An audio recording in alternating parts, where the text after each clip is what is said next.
Hey everybody, it's Dave here from Dragonhill Games, and you're watching This Week in MTG Finance. As always, and before we get started, I want to thank MTG Stocks for allowing us to use graphical information for the purposes of this video. Alright, we're going to kick things off with the top 10 winners percentage-wise this week, and we're going to start right here with Arena of the Ancients from Legends. Currently valued at $15.05, and this card is up 15% this week. This card's kind of had a wild ride, spent most of its life in around the $3-4 range, then back in 2018, it hit all-time highs of $53, and we're down quite a bit since then, but coming up off of bottoms for sure. I mean, the most recent bottoms have been around the $12 mark, so up substantially from that point. You can still get the Chronicles version, which is the white border sort of reprint version, for around 80 cents, so pretty good pickup. I actually did a video on some obscure commander cards, and I'll put that up in the top right if that's something that interests you. I mentioned this card. It's actually a really cool card. The original printing was a 3 colorless mana for an artifact, and all legends become tapped when Arena comes into play. Legends do not untap during their untap phase. So you got to remember that was back in a time and an age in Magic when legends were just creatures. So this has actually been errated to say, when Arena of the Ancients enters the battlefield, tap all legendary creatures, and legendary creatures do not untap during their untap phase. Super cool card. I think it's a little bit underappreciated in Commander. Like I said, if it's a card that interests you, you can get the Chronicles version for like under $1. Pretty good value. And moving along to the number 9 spot this week, we have Mystical Tutor. Currently priced at around $12.15, and this is up 16% this week. Actually, this is particularly the signature Spellbook Jace version, but all of the printings are up slightly this week. It's funny, there's been a few different arts for this. We've had a different one with Eternal Masters, obviously a different one for the signature Spellbook Jace version, but I'm really partial to the original Mirage printing. You can grab a Mystical Tutor for in the $10 to $12 range, depending on which version you're looking at. It's kind of funny, the original printing is currently the cheapest right now at under $10.50. Super good card. I mean, we all kind of know what Mystical Tutor does. You pay 1 blue, search your library for an instant or sorcery, reveal that, and shuffle your library, then put the card on top of it. So the reason this is getting a bunch more attention this week is because of one of the new commanders revealed from the Commander 2020 series, and that's Calamax, the Stormsire. I actually did a video on this one as well. Here, a little bit of shameless self-promotion here, so I'll put that up in the top right corner. Super awesome new commander, and Mystical Tutor is definitely a valuable card to have in that deck for sure. Alright, and coming in at the number 8 spot, we have Kokusho, the Evening Star, currently valued at $13, and this is up 16% this week. I really honestly couldn't find any reason why this particular card is up in relation to new Ikoria or Commander spoilers, other than the fact that, I mean, it bottomed out around a year ago and just kind of been on a steady climb since then. So probably one of those that just sort of popped onto the list this week because of sort of general increase in value. But if you know something I don't know, please let me know in the comments section below. A few different printings of this card. You can get the original Champions of Kamogawa for around $12, and the iconic Masters version is the cheapest at around $11. Alright, and our number 7 winner this week is Concord and Crossroads from Legends, currently priced at $101, and this is up 16% this week. Now, if you're not overly familiar with Concord and Crossroads, it's kind of a funny card for green. So it's a 1-mana enchantment that basically is a long-winded way of saying all creatures have haste. Now, this is coming down an all-time high of a year ago at $140, sort of a general downward trend over the course of the last year, but had a nice healthy uptick this week from $87 to where we are at $101 today. Now, this is a card that interests you for your commander deck. You can get the Chronicles version for under $21. Taking up the number 6 slot this week, we have Protean Hulk, the original Dissension printing, currently priced at $8, and this is up 37% this week. So one of those cards that just kind of comes out of the woodwork and pops onto the list every once in a while, especially when we have a bunch of new commander spoilers like we're getting this week with Ikoria Lair Behemoths and Commander 2020. Protean Hulk appears in some of the most powerful commander decks and is pieces in some of the most powerful commander combos. And if you're interested in getting your hands on one that's a little bit cheaper, you can pick up the Masters 25 version or the Ravnica Allegiance Guild Kit version for around the $7 mark. All right, halfway through, and in the number 5 spot, we have Firestorm from Weatherlight. So this is a reserve list card, and it's the only legal printing of the card. Currently valued at $8.56, and we are up 56% this week. So the reason why cheap instants are getting a bunch of attention right now is because of the new commander that's been spoiled, Calamax from the Commander 2020 series. So if you're not familiar with Calamax, I'm going to put him up on the screen here so we can all see what I'm talking about. Now, essentially what happens is as long as Calamax is tapped, the first instant you cast each turn, you get to copy that instant, and you can choose new targets for the copy. And then, of course, Calamax gets bigger every time you copy an instant. So all of these instants that are really good, especially really good if you get double your money on them, are starting to really crop up in price, and Firestorm is no exception.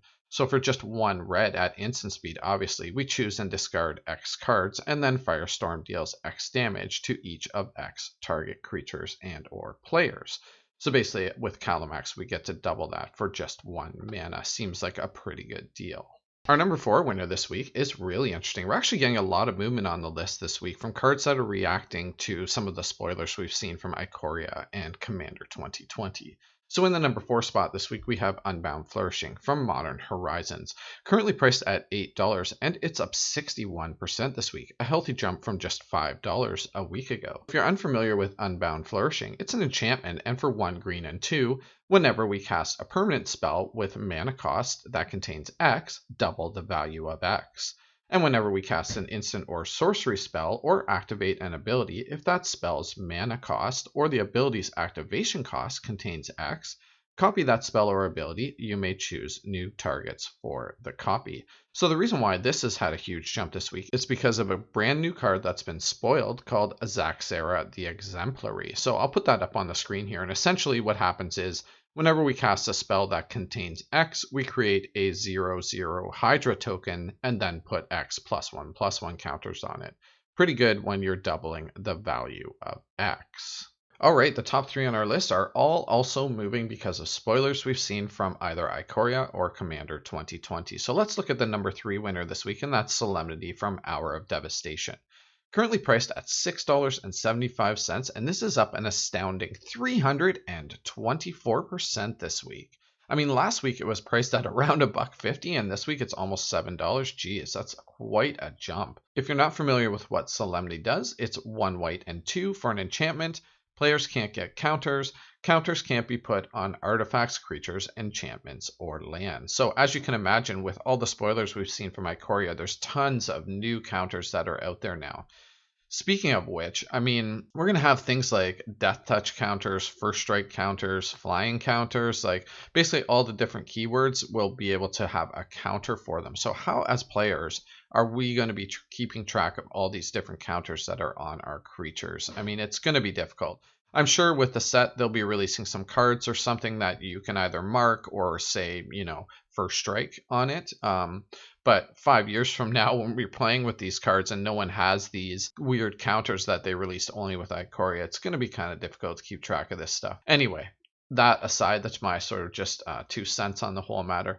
Solemnity, huge jump this week. Again, the only printing of the cards, so it's going to be very difficult to find one of these for a reasonable price for the foreseeable future. All right, our number 2 winner this week is an old school favorite, Bounty Hunter from Tempest, currently priced around $12, and this is up a mind-boggling 477% this week. Geez, just last week, this card was like $2.25. Now you'd be paying $12 for one. So Bounty Hunter is 2 black and 2. He's a minion and he's a 2/2. And you can tap him to put a bounty counter on a non-black creature. And then you can tap and destroy a creature with a bounty counter on it. Now the reason why he's jumping is because of a spoiler called Cheville, Bane of Monsters. And Cheville basically says that if a creature died with a bounty counter on it, you gain 3 life and draw a card. Pretty good when you can just put bounty counters on things at will with Bounty Hunter. All right, our big winner this week is Fluctuator from Urza's Saga, currently priced at $35, and this is up an astronomical 560%. Massive new all-time high territory for this card. Prior to this, its all-time highs were around the $14 mark, so Definitely $35 is fresh new territory for this card for sure. In fact, if you own multiples of this card, now would be a good time to consider parting with some of them and taking some profits. So Fluctuator is 2 mana for an artifact, and cycling costs you up to 2 less to play. And the reason this is garnering so much attention lately is because of the spoiler Gavi Nest Warden from the new Commander 2020 series. So Gavi allows you to cycle your first card each turn for 0. Pretty sweet ability. And whenever you draw your second card on any particular turn, you create a 2/2 dinosaur cat token. Also pretty sweet. So Fluctuator just slots really nicely into that strategy. Having our cycling costs up to 2 less means that a lot of times we'll be cycling for free.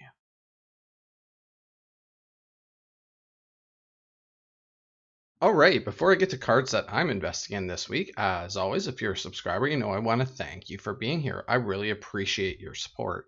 And if not, now's a great time to go ahead and hit that subscribe button. We post at least 2 videos every week.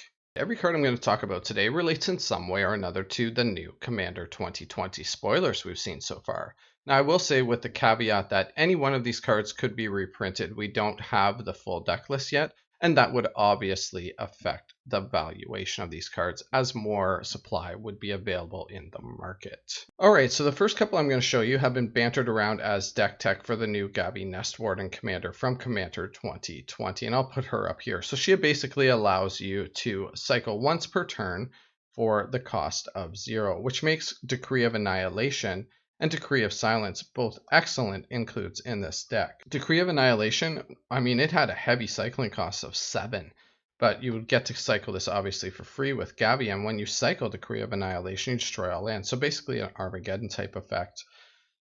Sitting at currently at $2.50, down off of all-time highs. Still a very reasonable price for this. I do not believe that this would be included in the actual commander deck that has Gavi in it. It's a little bit, the power level on this kind of card is a little bit too high, I think, for what they would want in a precon.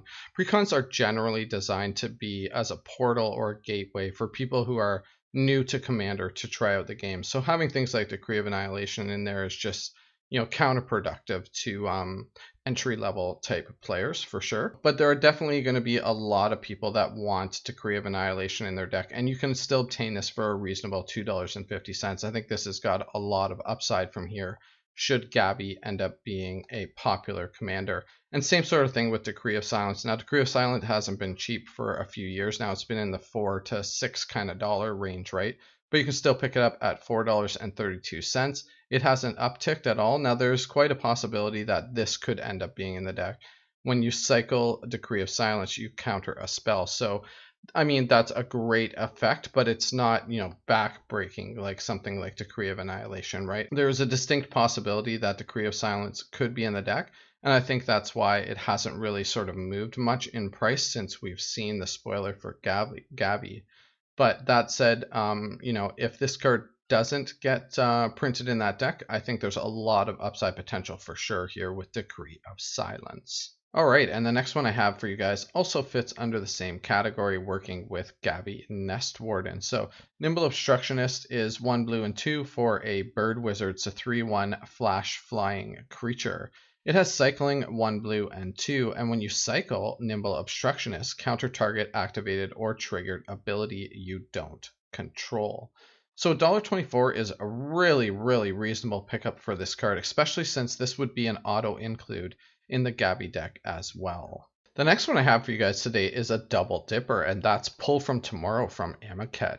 Currently priced at $1.50. I think this is a screaming deal for this card, considering it's going to work well with 2 of the new commanders, and that's Zaxara the Exemplary and Calamax the Stormsire. So with Zaxara, I'll put him up here on the left. Whenever we cast an X spell, we create a token Hydra creature and then put X counters on it. So basically, Pull from Tomorrow will allow us to draw X cards and then discard a card and create an XX Hydra. Pretty good value for 1 card. And then, of course, with Calamax the Stormsire, we copy the first instant we cast every turn, provided that Calamax is tapped. Pull from Tomorrow essentially will allow us to draw twice X cards and then discard 2 cards. Also, extremely good value. Really good includes in either one of these two decks. So to be able to get this at $1.50 is a really, really good deal, considering, like I said, it works well in two of the new decks. All right, I'm also looking at Merchant Scroll this week, specifically the Homelands version, and that is because this particular version is about 75 cents cheaper than the other 8th edition printing. Lots of play in Vintage, which is nice because it's a crossover card, and the reason I'm looking at it is because I think it works really well with a couple of the new commanders that we've seen spoiled so far. So lots of upside potential with this card. I mean, it had an all-time high of $9, so we got a fair bit to go to get back there, and limited downside potential. The low on this card, or recently anyway, has been around the $2.75 mark. Like I said, limited downside potential, lots of upside potential, really good card, even just to have in your collection if you don't already own some. And last but not least, we have our speculation play for the week. That's right, it's Firestorm Conduit from War of the Spark. Currently priced at $1 right on the button, and this card is never going to be cheaper than it is today. So Firestorm Conduit is 1 red, 1 blue, and 2. Obviously, he's a planeswalker. He enters the battlefield with 4 loyalty counters, and he has the important static ability that whenever you cast or copy an instant or sorcery spell, Firestorm Conduit deals 1 damage to target opponent or planeswalker. You can +2 him to scry 1, and you can -2 him, and essentially whenever you cast your next instant or sorcery this turn, you get to copy it, and you can choose new targets for the copy. So like I said, at $1, it's never going to be cheaper than it is right now. Works amazingly well in the new Kalamax the Stormsire deck that has been recently spoiled from Commander 2020. So Ral would be part of an infinite combo for Kalamax, in that Kalamax can essentially go infinite if you use a Reiterate or Reverberate or something along those lines. And then if you have a Firestorm Conduit in play, you can basically blast everyone into oblivion. Alright, I really hope you guys enjoyed watching this video. If you did, go ahead and smash that like button. It really helps me out. And we'll see you again soon. Bye for now.